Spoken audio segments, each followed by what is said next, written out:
В эфире канал «Звезда», программа «Военная приемка». И мы продолжаем рассказ про Центр специального назначения ФСБ. Что в этот раз? У нас есть танкер, который захватили террористы. И задача с боевых плацов освободить экипаж и нейтрализовать террористов.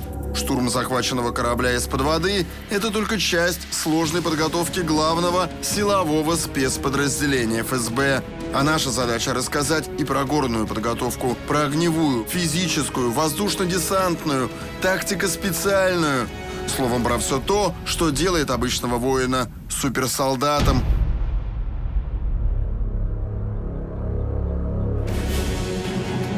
В первой серии мы уже побывали на главной базе ЦСН в подмосковной Балашихе.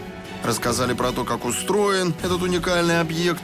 Посетили тир, бассейн, снайперский класс, вертолетную площадку. Были в доме, где стены обиты резиной и, значит, позволяют применять боевые боеприпасы. Но, что касается работы на улице, тут все сложнее. На территории Балашихинской базы боевыми патронами не постреляешь. Да и мал этот городок для больших учений. Нет тут ни моря, ни гор, оперативного простора не хватает. И вот сегодня мы решили выйти за пределы главной базы ЦСН и вместе с офицерами центра выехать в командировки. На Кавказ в горы, в Крым на море и в дальнее Подмосковье на закрытый полигон ФСБ. Словом, это будет такое приключение, какого еще никогда не переживала военная приемка. Ведь многое из того, что герои Голливуда устраивают только в кино, наши реальные герои называют своей работой.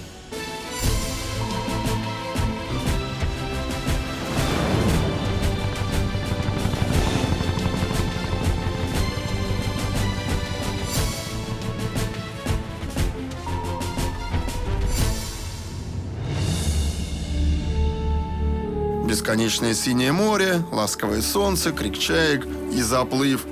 Вот так начинается утро в командировке у боевых пловцов Центра специального назначения ФСБ. Скажете, о такой работе можно только мечтать?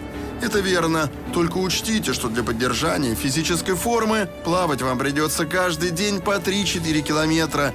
И это только начало дня. Мы не можем называть место, где мы сейчас находимся. Скажем только, что это Черное море, Крым, окрестности Севастополя. Именно здесь, в этой бухте, и проходят подготовку боевые пловцы Центра специального назначения ФСБ. Поехали.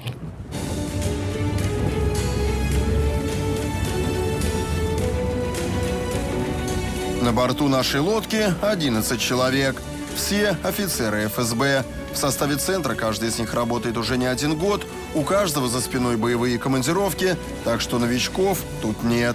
Как вы видите, на море небольшая волна. 1, может быть, 2 балла, хотя покачивает очень даже прилично. Но, как говорят боевые пловцы, для них это абсолютно нормальная рабочая погода. Вот в этих условиях они сейчас должны будут десантироваться и скрытно на небольшой глубине подойти к берегу, для того, чтобы уже там, на берегу, открыть огонь из штатного оружия. То есть у каждого, обратите внимание, здесь, ух ты, как заливает, с собой автомат с глушителем и подводный аппарат ребризер.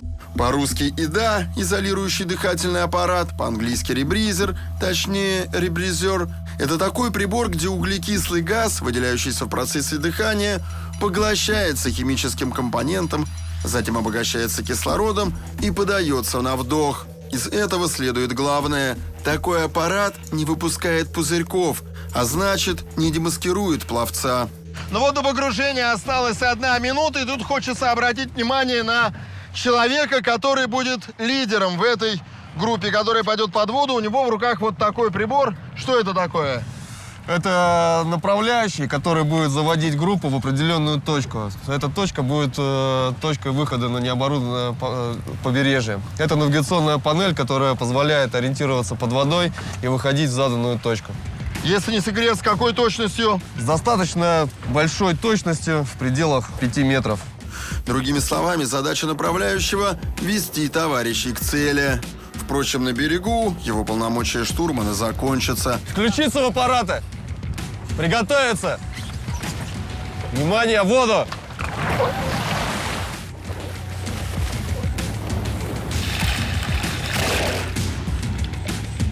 Собравшись в группу, боевые пловцы уходят под воду. Сейчас хорошо видно, как работает ребризер ни единого пузырька. Создается ощущение, что офицеры дышат, как рыбы, пропуская воду сквозь плавники, гребут ногами, руками держат оружие. Пока бойцы преодолевают свой путь под водой, мы добираемся до берега на моторе.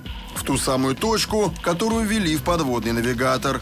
По мере приближения к ней офицеры ЦСН начинают буквально стелиться по дну. Так надо, чтобы не нарушать маскировку. Ну это вот как раз то, о чем писал Пушкин пару сотен лет назад. В чешуе, как жар горят, 33 богатыря выходят из Черного моря. Все равны, как на подбор с ними дядька Черномор. Вот именно таким образом выглядит выход бойцов, боевых пловцов спецназа ФСБ из-под воды. Вот сейчас у нас группа там порядка 10 человек. В реальной, в боевой ситуации они точно так же идут большими группами.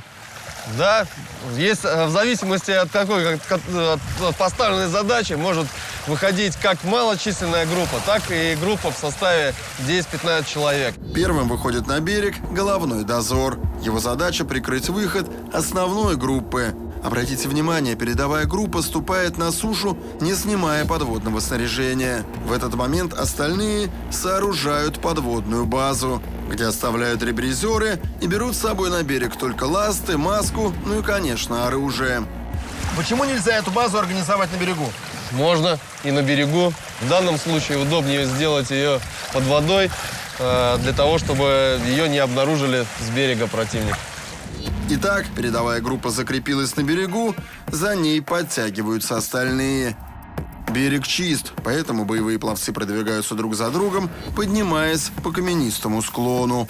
И вот теперь, когда вместе с боевыми пловцами мы вышли из воды, давайте покажем, какое вооружение у них. Это автомат. Это пистолет-пулемет 9х19 «Витязь ССН». Российского производства. Дальше на голове шлем. Для чего? В данном случае мы выходили на побережье.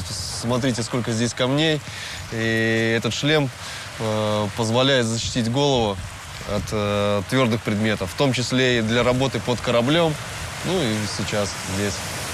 И также для крепления на нем различных предметов. Итак, отработав высадку, пловцы переходят к следующему упражнению – стрельба из воды по береговым целям. Поверьте, это очень тяжело, ведь под водой нет упора. И добиться прицельного выстрела крайне сложно, но можно, что мы сейчас и наблюдаем. Вообще, владение оружием – это один из важнейших этапов подготовки. Каждый офицер ЦСН должен уметь стрелять из всех видов оружия, и не только стрелять. В данном случае мы метаем не только ножи. Мы еще используем другие разные предметы бытовые. Это как гвозди, иголки швейные, напильники, отвертки, стамески, топоры с разворота, со спины, с завязанными глазами. Это тоже полезно для данного упражнения. Особый прием – броски ножей за спину, не оборачиваясь. Впрочем, что ни говори, а ножи – это все-таки экзотика. Основные инструменты офицера ЦСН – это автомат и пистолет. Для работы с ними на всех пунктах постоянной дислокации построены тиры. А на головной базе центра в подмосковной Балашихе их несколько. Впрочем, это всего лишь тиры. Мы же хотим попасть на главный полигон спецподразделения ФСБ. Итак, съемочная группа военной приемки садится на броневики с надписью «ЦСН», и мы едем на восток, пока через пару часов не оказываемся на этой удивительной территории. Мы не будем называть место, куда только что приехали. Скажем только, что это Подмосковье, дальнее Подмосковье. Один из закрытых полигонов Центра специального назначения ФСБ. При этом надо понимать, что сам полигон – это огромная территория, измеряемая километрами. А конкретно вот эта площадка называется круговой тир. То есть здесь есть возможность свести огонь на все 360 градусов. И вот здесь офицеры центра отрабатывают такие ситуации, какие им приходится отрабатывать в реальной действительности. На данный момент что мы видим? Мы видим, что у нас подъехала группа, которая сейчас будет отрабатывать в одном из направлений задачи на фоне тактической обстановки. Здесь парни в противогазах отрабатывают ситуацию. В условиях ограниченной видимости при применении отравляющих или химических веществ. А здесь? Здесь отрабатывается индивидуальная подготовка на фоне тактической обстановки с городских условий. То есть там впереди встают мишени с бандитами, назовем их так, и каждый раз... террористами. Сколько времени выдается на выполнение этого упражнения? На упражнение не более 30 секунд. Итак, мы видим, что в этом тире несколько секторов, и в каждом решается своя задача. Например, здесь сотрудник, двигаясь по коридору с пистолетом, за минимальный отрезок времени должен поразить максимум мишеней, расположение которых стрелку неизвестно. Ну вот очень интересный эпизод. Это упражнение у нас. Контрольное. Давайте объявляем старт. Что значит, что оно контрольное? Контрольное, значит, сотрудник выполняет, то есть демонстрирует свои навыки, отработав им в течение года. Ведется огонь. Обратите внимание на то, что в этот момент работает секундомер. Здесь стрельба на ходу, уничтожение одной мишени, второй, третьей. За сколько секунд он должен уложиться? Временной показатель 30 секунд. Если не укладывается? Если не укладывается, значит, он тренируется до тех пор, пока он не выполнит требования норматива. Или зарплату лишайте? Нет. До тех пор, пока не отработал норматив. Задание усложняется тем, что некоторые мишени изображают заложников, телами которых прикрываются картонные террористы. Понятно, что стрелять по заложникам нельзя, это будет провал всей операции, сценарий не раз отыгранный в кино. Итак, на море мы уже побывали, на суше постреляли, теперь пора в горы. Кто имеет хоть какое-то отношение к кинематографу, наверняка знает это место в Крыму. Именно здесь снимались фильмы «Всадник без головы», «Человек с бульвара Капуцинов», «Вождь краснокожих». Ну, а военная приемка сегодня здесь, на этой площадке, будет снимать сюжет о том, как работает горный отдел Центра специального назначения ФСБ. Почему именно здесь? Да потому что отдел этот расположен в Крыму, ну а конкретно на этой точке находится одна из самых живописных и самых сложных скал Крыма. Она так и называется «Белая скала». Эти бойцы в камуфляже – один из горных отделов ЦСН. Специализация этого отдела – сложнейшие операции в экстремальных условиях гор. Внимание! Перед нами стоит учебная задача – выдвинуться с скального массива, определить наиболее оптимальный маршрут для выдвижения наверх. Выдвигаемся двойками. Прошу обратить внимание на то, что скала у основания имеет рыхлую структуру. В отличие от боевых пловцов, приехавших в Крым в командировку, эти парни местные. После присоединения Крыма одно из подразделений центра получило на полуострове место постоянной дислокации. И вот теперь они проводят учения. По легенде, наверху находится база террористов, все подходы к ней охраняются. Единственный способ захватить бандитов – подняться по отвесной скале. В состав экипировки входит, конечно же, подвесная система, карабины, оттяжки, самостраховки, скальные крючи, различные виды веревок, вспомогательных веревок. Итак, начинается подъем. Особенно тяжело в этот момент ведущему. Он прокладывает путь, цепляясь за скалы кончиками пальцев. И второе, у него почти нет страховки. Точнее так, страховка есть, но она, как говорят альпинисты, нижняя. То есть в случае падения скалолаз пролетит не 1 метр вниз, прежде чем его остановит веревка. Так, вслед за первым офицером уходит второй, третий, четвертый. Что важно, все они идут на это рискованное восхождение с оружием. Потихоньку скала обрастает станциями промежуточной страховки, горный отряд поднимается все выше, ну а наша съемочная группа тем временем садится в машину, и вместе с начальником отдела мы отправляемся наверх встречать восходителей. Ну вот идет второй час подъема. Офицеры горного отряда или горного отдела? Горного отдела. Пойдемте дальше. Сейчас поднялись на высоту. Какую? Ну, около 100 метров.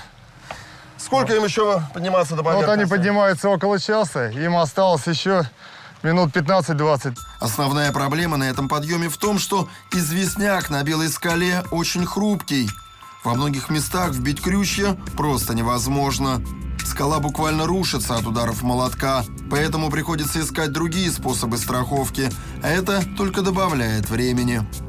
Ну вот из своих личных впечатлений, забравшись сюда на самый верх, конечно, неприятно даже вот здесь находиться, понимая, что под тобой сколько там 100 с лишним метров обрыва. Вот. А парни находятся, в принципе, на вертикальной стенке. Их фактически держатся Ну, за только счет- на самостраховке. Так, с автоматами и пулеметами наперевес, группа потихоньку подходит к вершине.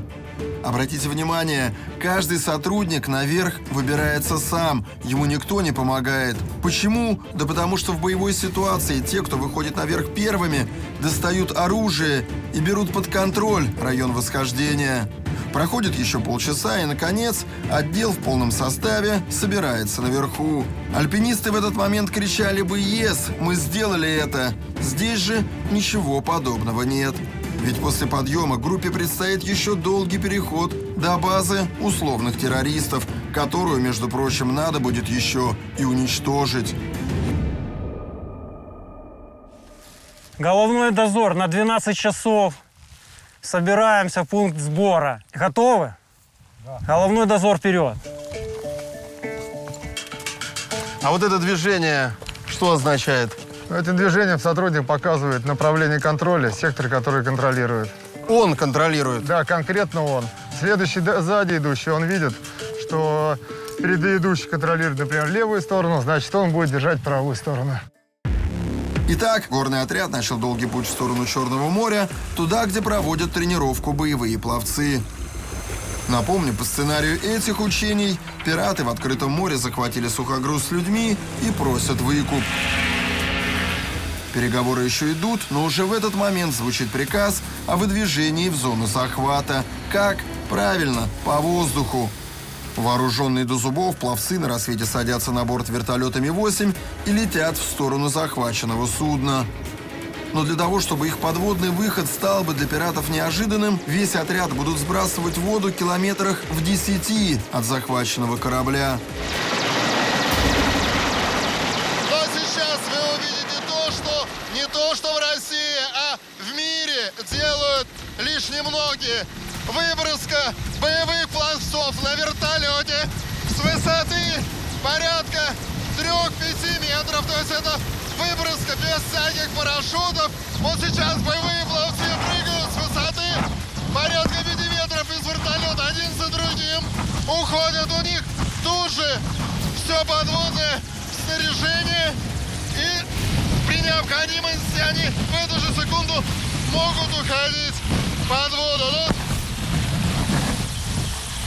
вертолет сбросил сейчас 10 человек, целое отделение. Эти люди уже находятся под водой.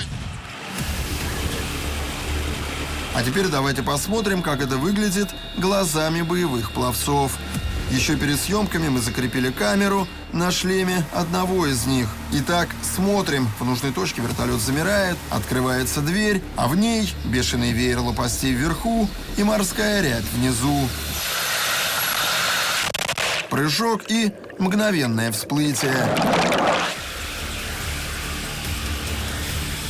В этот момент очень важно быстро сориентироваться, чтобы среди волн не потерять товарищей.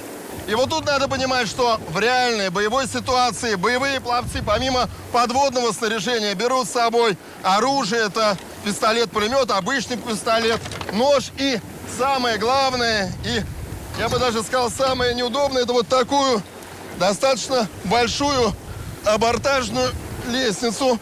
Благо сделана она из титана, поэтому ее может даже поднять один человек, но тем не менее мы понимаем, что под водой надо с этой лестницей пройти расстояние, измеряемое километрами.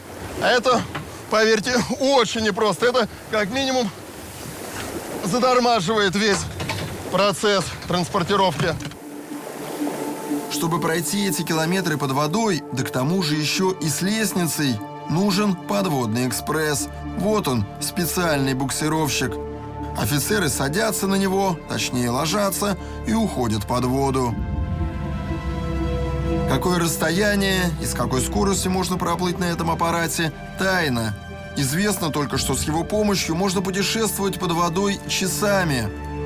Все это время свой путь боевые пловцы будут отслеживать по навигатору. Так, под водой они потихоньку подходят к сухогрузу, где в заранее согласованной точке группы встречаются. На подводных съемках видно, что на этом этапе абордажная лестница выполняет еще одну роль – помогает не потеряться. И вот тут возможность присоединиться к штурмовой группе появляется и у меня. С аквалангом за спиной я плыву за сотрудником ФСБ, но выясняется, что это не так-то просто. Море волнуется, а ко всему прочему, на пути оказывается течение, которое все время сносит в сторону. Приходится тратить много сил, чтобы удержать направление. Итак, группа подходит к днищу корабля вплотную, и тут начинается самое интересное. Боевые пловцы снимают подводное снаряжение и оставляют все это на временной подводной базе. Как она устроена, тоже тайна. Скажем только, что эта технология заранее отрабатывается еще в бассейне. Они изображают то, что сейчас составили на подводной базе. Что? Водолазно-дыхательный аппарат. Раз. Да. На первом элементах снятие только водолазного дыхательного аппарата. Если элемент получается, командир спуска дает команду на снятие ласт и маски. То есть пловец ФСБ должен уметь ориентироваться под водой даже без аппарата и без маски. Этому и учат в бассейне. Кстати, здесь же отрабатываются прыжки. Помните, как это было на море? Что и говорить, в бассейне это смотрится не так ужасающе. Вы сколько лет служите уже в ЦСН? Я служу с 2002 года. Это значит и Нордост?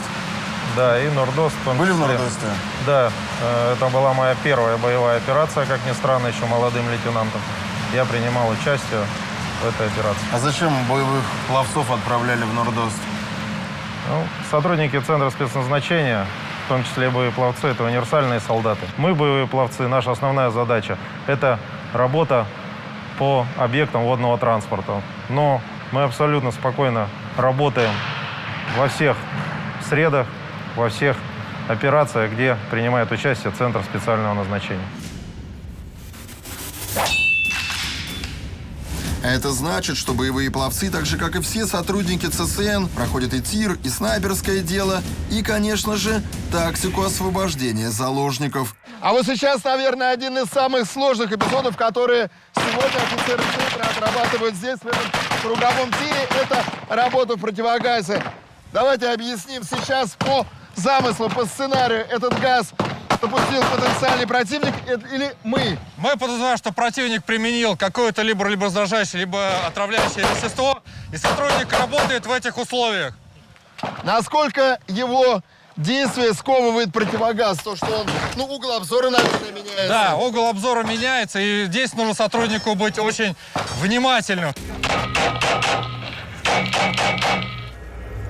А еще обратите внимание на то, как расставлены мишени, изображающие преступников. За углом, словно поджидают в засаде. Впрочем, пока все идет по плану. Террористы уничтожены. И теперь осталось самое главное – спасти заложника. Я прошу сделать такой небольшой стоп-кадр. То есть это у нас... Имитация заложника, который находится в зоне отравляющей, получил отравление. Продолжаем. Ему необходимо оказать срочную медицинскую помощь. Для этого сотрудник вкалывает ему антидот и выносит в зону, где уже заложнику окажут полноценную медицинскую помощь. Он сам вкалывает, сам выносит и вкалывает именно в руку, не разрывая рубаху, не разрывая. Да. И вот только на этом этапе здесь к заложникам подойдут медики. Все, сколько времени ушло? 39-2. Хороший результат? Отлично. То есть очень важно провести операцию не просто умело, но и быстро. В случае с захватом заложников время всегда работает против спецназа. И это касается многих других тренингов.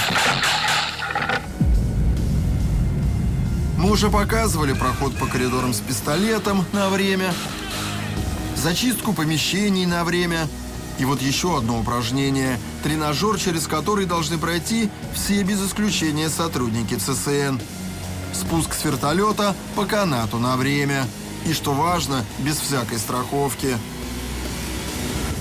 Исключение только для кинолога и собаки. Но поскольку в этом фильме мы договорились меньше показывать главную базу ЦСН, а больше делать акцент на работу на выезде, то вот вам спуск с горы в командировке на Кавказе. Моделируем сейчас ситуацию следующую. 2 террориста находятся внизу под скалой, в нише. Соответственно, они не ожидают сверху никого, то есть они контролируют перед собой обстановку. Вот. Ну, попытаемся выковырять их сверху. Вот что называется экстремальный спуск. Когда любой упавший камень может вызвать тревогу. В такой ситуации офицеры спускаются вниз головой на дистанцию уверенного поражения, чтобы, если что, всегда успеть открыть огонь.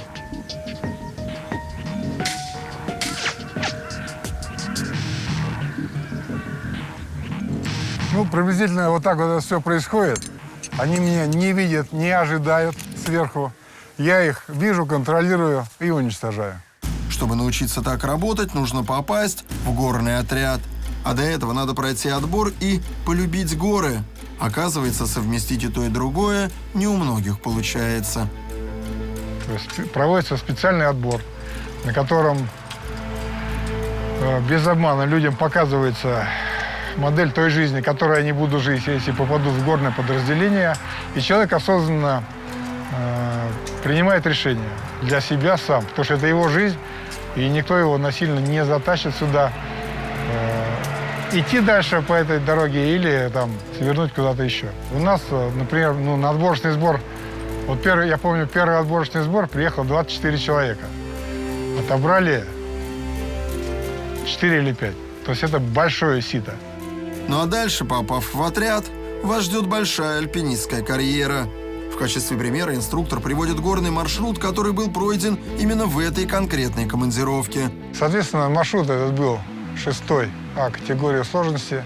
Достаточно серьезный маршрут, стенное восхождение. Отличие только в том, что мы используем тихое снаряжение. Стараемся не бить крючки, а используем закладные элементы. 6-я категория восхождения – это очень серьезно. Скажем, год назад съемочная группа военной приемки поднялась на Эльбрус.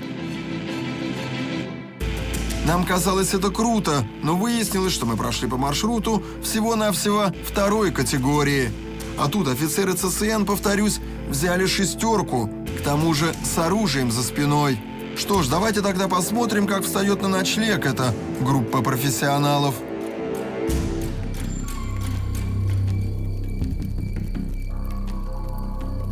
Сегодня бивуак организуют в развалинах старой сторожевой башни. Сначала офицеры их внимательно осматривают и только потом заселяются. Что важно, без костров и палаток. Обычно костры мы не разжигаем. Пользуемся горелками газовыми, но на крайняк, если, скажем, газ кончился, можно и костер из сухих дров, чтобы дыма не было, но запах все равно присутствует, во-первых. Во-вторых, дым отшибает обоняние. Обычные альпинисты, выбирая питание на восхождение, обращают внимание на калории. А вот у альпинистов ЦСН все гораздо сложнее. Нужно учитывать еще и демаскирующий запах. Скажем, тут категорически запрещен доширак. Его запах разносится метров на 500. Запах кофе, он достаточно далеко слышен в лесу.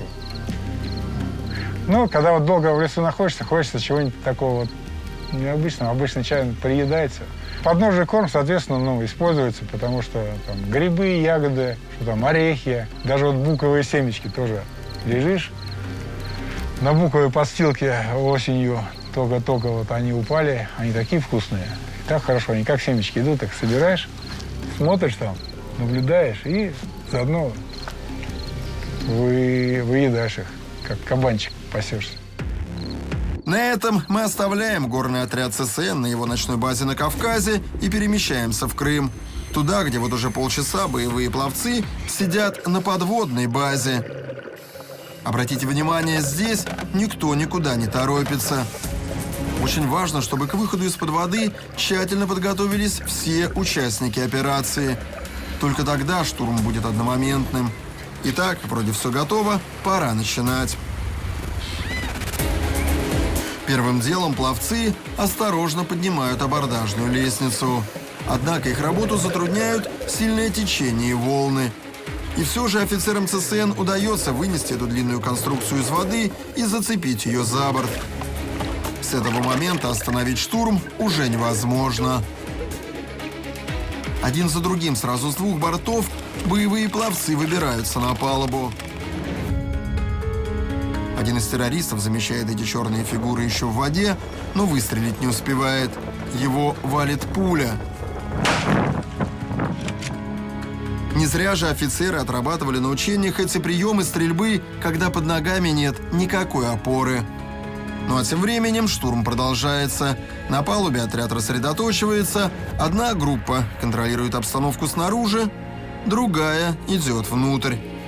Двигаясь подвое, пловцы пробираются к цели, осматривая все каюты по ходу движения. Выясняется, что часть террористов находится на капитанском мостике. Морские пираты замечают опасность, но поздно. Офицеры Центра специального назначения моментально ликвидируют их. Сначала одного, потом второго. Параллельно с этим идет досмотр верхней палубы судна. Данное учение – это маленькая крупинка большого комплекса специальных мероприятий, которые проводятся в подобных случаях. В настоящей боевой обстановке нас бы контролировали, нам помогали, нас страховали другие подразделения. Но работа всего комплекса мероприятий начинается с работы вот этих парней. Вы наверняка видели, как сотрудники ФСБ прямо с вертолета на веревках спускаются на палубу. Такой способ хорош для борьбы с браконьерами, но для освобождения заложников нужны скрытность, тишина и неожиданность. А значит, нужен подводный спецназ. Ну а если заложник не на корабле, а в городе, в селе, в квартире, что тогда? В эфире военная приемка. Мы по-прежнему работаем на территории полигона Центра специального назначения ФСБ. Что в этот раз? В этот раз у нас есть дворик, который находится на территории тира, кругового тира, где огонь можно вести на все 360 градусов. На территории этого тира выстроен дом, и мы видим первый террорист, который находится в этом доме, еще один террорист. Это, конечно, не террорист, это сотрудник полигона. Здесь мы хотим продемонстрировать возможность. То есть вот эта радиоуправляемая мишень, это террорист номер 3. Дальше террорист номер 4 на улице 5. Что с ними делать, понятно, уничтожать. Но есть проблема. В доме находится заложник, и вот его надо спасти. Пока группа захвата готовится к штурму, окна домика уже держат под прицелом снайперы. С этого момента отсчет времени пошел. Итак, группа спецназа начала движение. Давайте объясним логику их действий. Впереди идет человек с щитом. Со щитом прикрывает действия остальной группы. В настоящий момент, значит, из производится выстрел гранаты светозвуковой и раздражающего действия для того, чтобы противника ввести в некий... То есть там люди, находящиеся внутри, в них в окно сейчас прилетела светошумовая граната, которая испускает что? Дым, едкий газ? Что значит, такое? во-первых, она парализует противника с точки зрения света. То есть Только что обнаружили одного. в ходе вот движения, значит, был обнаружен противник, который был имитирован. Вот. Группа уничтожила и продолжает движение к адресу. Давайте объясним зрителю, что касается дымов. Конечно, спецподразделения ФСБ используют и бесцветные, бесшумные дымы, но для того, чтобы зрителю было понятно, что после попадания вот этой гранаты там внутри все задымлено, мы создаем вот такую с помощью дымовой шашки дымовую небольшую завесу. Во время боевых действий дым используют, чтобы скрытно подойти к противнику или наоборот, уйти из-под удара. Здесь же дым скорее цветовая имитация газовой атаки. Впереди группа идет щитовой, за ним стрелок. Еще один сотрудник контролирует спину. Ребятам, конечно, в этой ситуации будет проще, потому что они идут в эту газовую камеру в противогазах. Несколько секунд на осмотр первой комнаты. Террорист убит. Теперь вторая комната. И в дело вновь идет светошумовая граната. Ошеломленных бандитов уничтожают. И вот он, заложник, жив и здоров. Однако по всем правилам подобных операций его тоже держат под прицелом.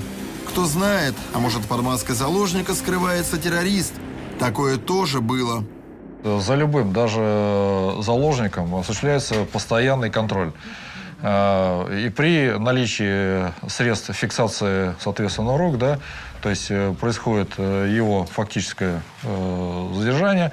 Вот, после этого все лица, находящиеся в помещении, которые в данной ситуации, скажем так, остались живы, да, то есть не были уничтожены, вот, выводятся в безопасную зону и проводится фильтрация лиц.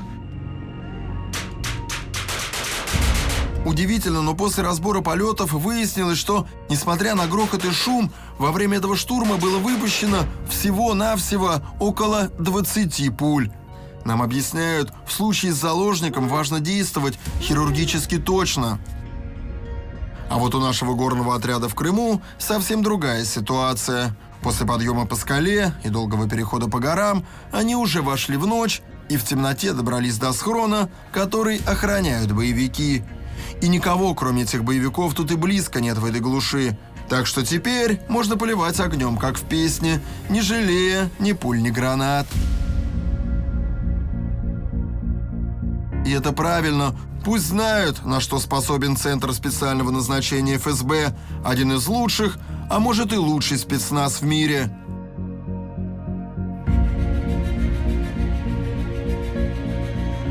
Мы не можем показывать лица этих людей, но поверьте, это умные и добрые лица. Веселые, улыбчивые, словом, такие же, как и все мы. Они ездят в электричках, их тоже можно встретить в метро. Простые парни, и не только парни, девчонки тоже, которые выбрали свою профессию и ни разу ей не изменили. Знаете, это очень тяжело попасть в спецподразделение ФСБ, но если попал, то остаешься в нем навсегда. Так что это не просто центр специального назначения, это центр притяжения. Притяжение добрых сил для борьбы с мировым злом, как бы пафосно это ни звучало.